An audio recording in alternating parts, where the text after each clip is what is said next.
পিএমএওয়াইতে গত ৩ বছরে রাজ্য ৩.৫ লক্ষ ঘর পেয়েছে। যোজনায় প্রধানমন্ত্রী নরেন্দ্র মোদীর সদ্য ঘোষিত ৩ কোটি ঘরের মধ্যে ত্রিপুরা আরও কিছু ঘর পাবে। পশ্চিম ত্রিপুরা জেলাভিত্তিক এক পের মাকে নাম এবং গৃহপ্রবেশ কর্মসূচির উদ্বোধনী অনুষ্ঠানে এই তথ্য দিয়েছেন গ্রামোন্নয়ন দপ্তরের সচিব ডক্টর সন্দীপ রাঠোর। বামুটিয়া ব্লক কার্যালয়ে আজ এই অনুষ্ঠানের উদ্বোধন করেন পশ্চিম ত্রিপুরা জেলা পরিষদের সভাধিপতি বলাই গোস্বামী।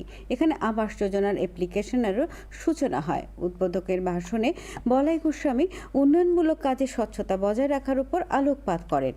অন্যান্যদের মধ্যে বক্তব্য রাখেন বামুটিয়া পঞ্চায়েত সমিতির চেয়ারম্যান দীপক সিনহা, ভিডিও অমিতাভ ভট্টাচার্য।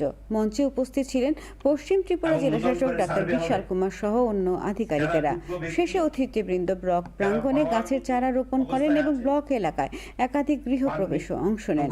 অনুষ্ঠানে বেরিমুড়া দ্বাদশ শ্রেণী বিদ্যালয়ের শিক্ষার্থীদের সঙ্গীত ও নৃত্য বাড়তি মাত্রা যোগ করে। প্রধানমন্ত্রী আবাস যোজনার মধ্যে এরই পরিপ্রেক্ষিতে আমাদের এখানেও আমরা কিছু ঘর পাবো।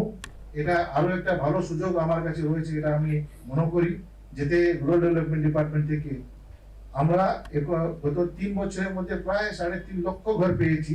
এরপরেও আমরা ঘর পেতে পারবো।